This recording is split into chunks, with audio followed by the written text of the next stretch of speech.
चाहे हमको वोट मिले या ना बोले, वोट की राजनीति मैं ही करता हूं।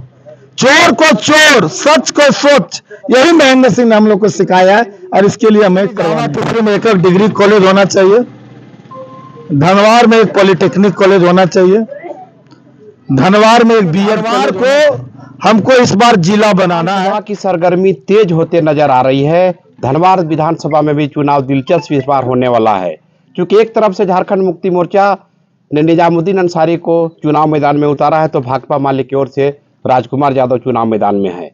वहीं पूर्व मुख्यमंत्री बाबूलाल मरांडी भी भारतीय जनता पार्टी के सीट पर चुनाव लड़ रही है। तो सबसे दिलचस्प एक होने वाला धनवार में निर्दलीय प्रत्याशी ने भी कूच कर दिया है धनवार विधानसभा में।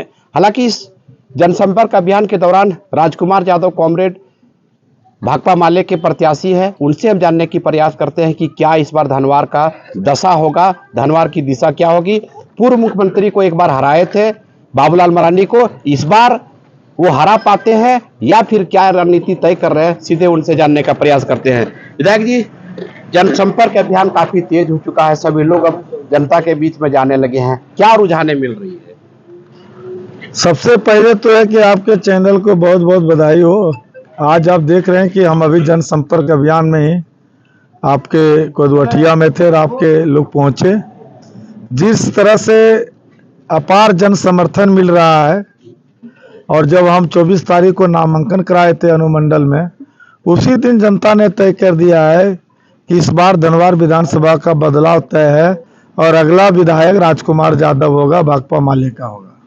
क्योंकि लगातार आप विधानसभा का चुनाव लड़ रहे हैं, लोकसभा का भी चुनाव लड़ चुके हैं, एक बार आप विधायक धनवार से रहे हैं, उस काम के बदौलत आप जनता के बीच में जा रहे हैं या फिर जो जमीनी संघर्ष कर रहे हैं। भाकपा माले जो एक सिद्धांतवादी पार्टी है, जो जमीन से जुड़े हुए हैं, गरीब गुरुओं के बीच में हमेशा रहते हैं, उस उद्देश्य से जा रहे हैं जनता के बीच में। सबसे पहले है कि हम दोनों मुद्दों पर जा रहे हैं। मैंने 5 साल 2014 से 19 तक जो काम किए उसके आधार पर जा रहे हैं, क्योंकि यही धनवार विधानसभा है जब हमारे झारखंड के प्रथम मुख्यमंत्री बाबूलाल मरांडी बने, 3 साल मुख्यमंत्री रहे, लेकिन इस क्षेत्र के बिजली की स्थिति नहीं सुधार पाई।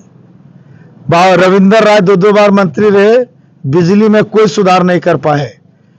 और ये लगभग आजादी के बाद धनवार ब्लॉक ऐसा था, धनवार विधानसभा ऐसा था कि 2 घंटा से ज्यादा बिजली नहीं रहती थी, और जब तार और पोल गिरता था तो महीनों महीनों बिजली नहीं रहती थी, जिसके लिए धनवार की जनता को लाठी गोली भी खाना पड़ा।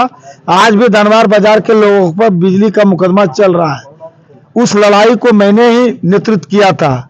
आज हम कहना चाहते हैं कि जब 2014 में मैं एमएलए बना तो मैंने वादा किया था धनवार की जनता को कि 1 साल के अंदर में 12 से 18 घंटा बिजली दिलाएंगे, और कोडरमा से नहीं गिरिडीह से दिलाएंगे, और ये वादा पूरा किए। और आज धनवार की जनता को 18 से 20 घंटा बिजली मिल रही है।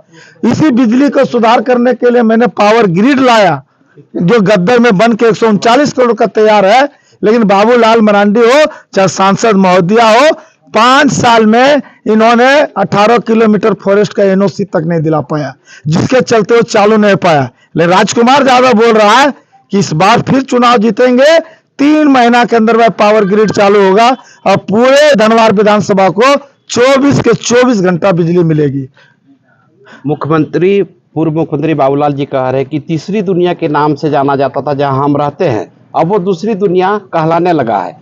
पहली दुनिया कहलाने के लिए इस बार हमको एक बार फिर से चुनाव जीता है। मुख्यमंत्री के बाद में तीसरी दुनिया को पहली दुनिया मिलाएंगे, इस बात पर आप कितना समर्थक हैं? बाबूलाल जी की बात पर हंसी लगती है। हंसना इसलिए पड़ता है कि उसी गिरह प्रखंड तीसरी में लक्ष्मी पठान गांव है, जहां सुरजी मरांडी एक गर्भवती महिला रोड के अभाव में बीच रास्ते में ही दम तोड़ दी, जच्चा बच्चा, और वो दूसरी दुनिया की बात करते हैं।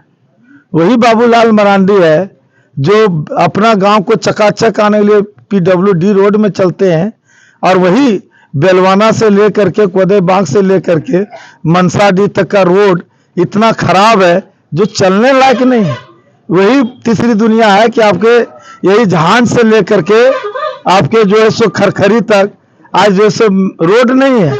वही तीसरी है जो बहरवा बांक में जो आज जो है सो इतना बड़ा बड़ा गड्ढा है, आज वहां के लोग वोट बहिष्कार कर रहे हैं और कहते हैं हम दूसरी दुनिया में, जहां एक डिग्री कॉलेज ही नहीं दिला पाए, जो यहाँ के पॉलिटेक्निक कॉलेज धनबाद विधानसभा में दिला पाए, न एक तो आपके जो है सो उच्च शिक्षा के लिए कोई व्यवस्था कर पाए।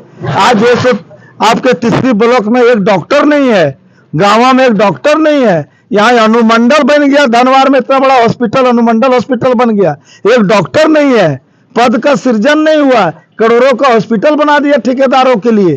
कहते हैं हम तो दूसरी दुनिया बना देंगे, उनसे दूसरी दुनिया नहीं बनेगा, न पहली दुनिया बनेगा।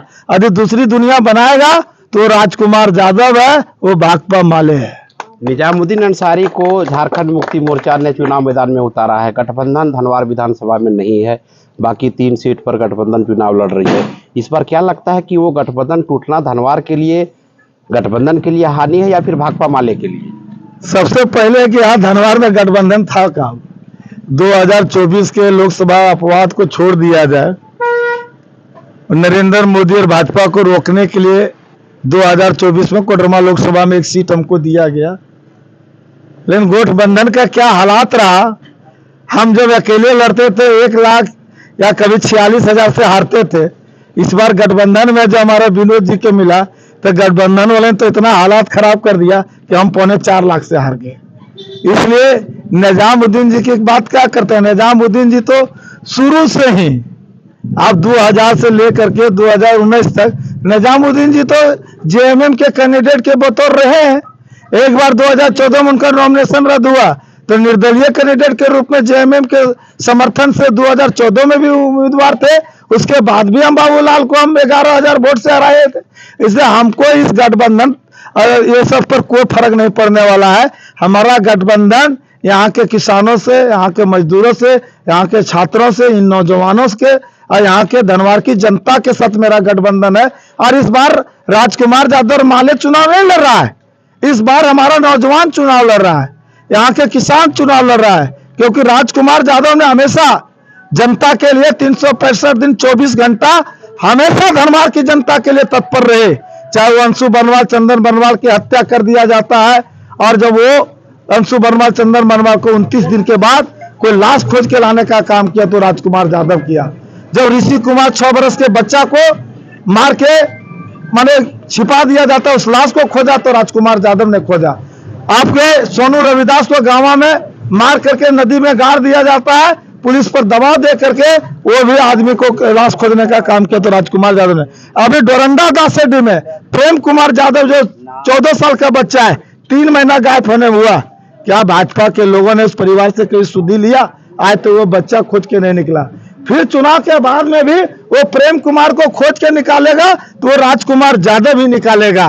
तो इसलिए ये बात आप देखेंगे, आज धनबाद ब्लॉक में 3 महीना का बैकलॉग चल रहा है और पूरा राशि, पूरा अनाज यहाँ के गरीबों को लूटा जा रहा है। अभी ये गरीब आदमी बोल रहा था ना कि हम अनाज मांगने गए, हमको डीलर ने 2 थप्पड़ मार दिया। ये है बाबूलाल के जीतने से। क्या डीलरों का मनोबल ऊंचा है, आज पदाधिकारियों का मनोबल ऊंचा है, आज पुलिस का मनोबल ऊंचा है।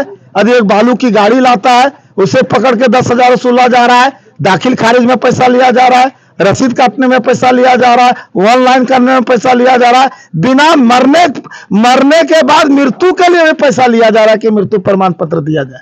तो ये राज्य को खत्म करना चाहता है धनबाद की जनता। और इसलिए हमारे देखिए अभी सैकड़ों नौजवान लाल झंडा लेकर घूम रहा है, हम कोई पैसा नहीं दिए, फिर भी काफिला अपना, हम 2 गाड़ी अपने घर से चले और हम अभी देख रहे हैं 10 गाड़ी का काफिला है, 100 गाड़ी का मोटरसाइकिल चल रहा है। हम तो अभी बच्चा लोग खा भी नहीं रहा था, हमने बोला खाना खाओ। तो ये प्यार, ये स्नेह जो हमको मिल रहा है, यही हमारे लिए सबसे बड़ी पूंजी है। और इस बार बाबूलाल मरांडी बुरी तरह से हारेंगे, मेरा कोई टक्कर किसी से नहीं है, एक तरफा जीत होने जा रहा है। इस बार धनबाद की जनता एक तरफा जीत के लिए 20 तारीख का इंतजार कर रही है। और 23 तारीख को आप देखेंगे कि झारखंड में धनबाद का जो सबसे बड़ा हॉट सीट है, पूरी देश में और पूरी दुनिया में बीबीसी लंदन में चर्चा होगा कि राजकुमार यादव ने, भाकपा माले ने बिना गठबंधन को धूल चटा दिया और एक ऐसे नेता को हराया जो अपने आप को झारखंड का आने वाला सीएम और प्रदेश अध्यक्ष कहता था।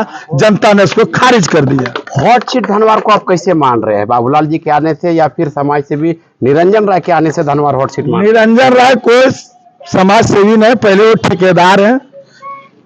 इसलिए समाज सेवी का मतलब होता है जनता के लिए समर्पण होना। रुपया बांटता है, अडानी भी रुपया बांटता है, अंबानी भी रुपया बांटता है, टाटा भी। और रुपया बांटने से कोई समाज सेवी हो जाए तो धरती पर सब समाज सेवी और सब नेता बन जाएगा। तब तो इस देश का प्रधानमंत्री रुपया से तय होता तो इस देश का प्रधानमंत्री तो जो है सो मुकेश अंबानी को होना चाहिए, क्योंकि उसके पास तो बने अरबों कितना अरब का खरबपति है। अडानी के पास कितना लाख करोड़ रुपया है। इसलिए रुपयों से राजनीति का समीकरण नहीं बनता है।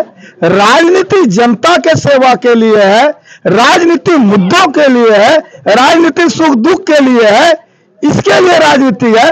अब वोट के लिए दारू मुर्गा खिला करके सबको गाड़ी दे देने से यदि नेता बन जाता तो हम समझते हैं 5 साल लोग कमाएगा और कोई भी एमएलए बन चल जाएगा।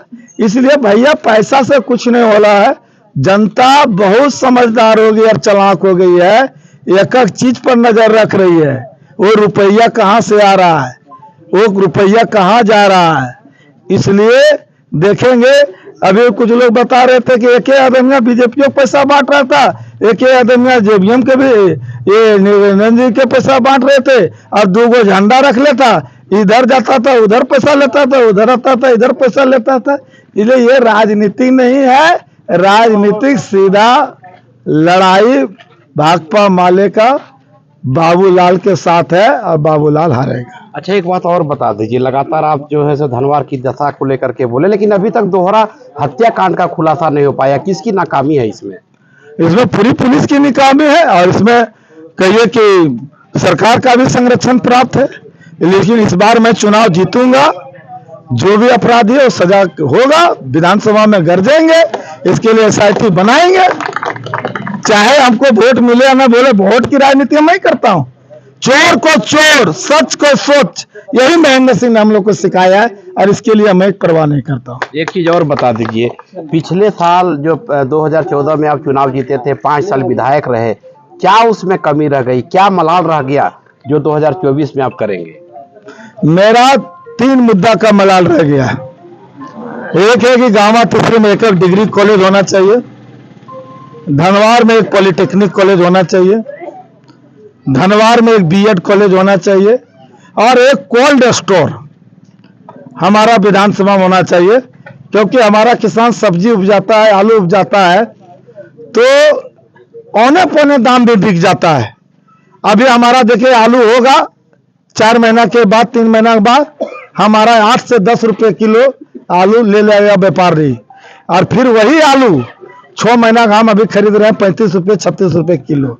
तो एक तो कोल्ड स्टोर, दूसरा हमारा ढिबरा जो रोजगार का सबसे बड़ा साधन था, इसको हम चालू कराएंगे। और तीसरा जो है कि धनवार को हमको इस बार जिला बनाना है और हम तो गठबंधन में नहीं है, हम जीतेंगे तो जिला मेरा पहला प्रस्ताव रहेगा। तो निश्चित तौर पर जनसंपर्क दौरान अभियान के दौरान राजकुमार यादव ने खुले तौर पर कहा कि अगर मुझे इस बार जनता मौका देती है तो धनवार को जिला बनाया जाएगा। ढिबरा जो यहाँ का सबसे बड़ा समस्या है, ढिबरा मजदूरों को लिए रोजगार का व्यवस्था नहीं है, अगर मुझे मौका मिला तो ढिबरा मजदूरों के लिए भी व्यवस्था किया जाएगा। डिग्री कॉलेज यहाँ के लोगों के लिए अति आवश्यकता है, वो भी उपलब्ध कराया जाएगा। देखना दिलचस्प होगा कि जनता इस बार किसे धनवार के ताज सौंपती है और पुनः राजकुमार यादव को मौका देती है या फिर आगे क्या निर्णय लेते हैं। आप तमाम जनता से आग्रह होगा कि कमेंट करके जरूर बताएं, हम पल पल आपको अपडेट कराते रहेंगे। नमस्कार।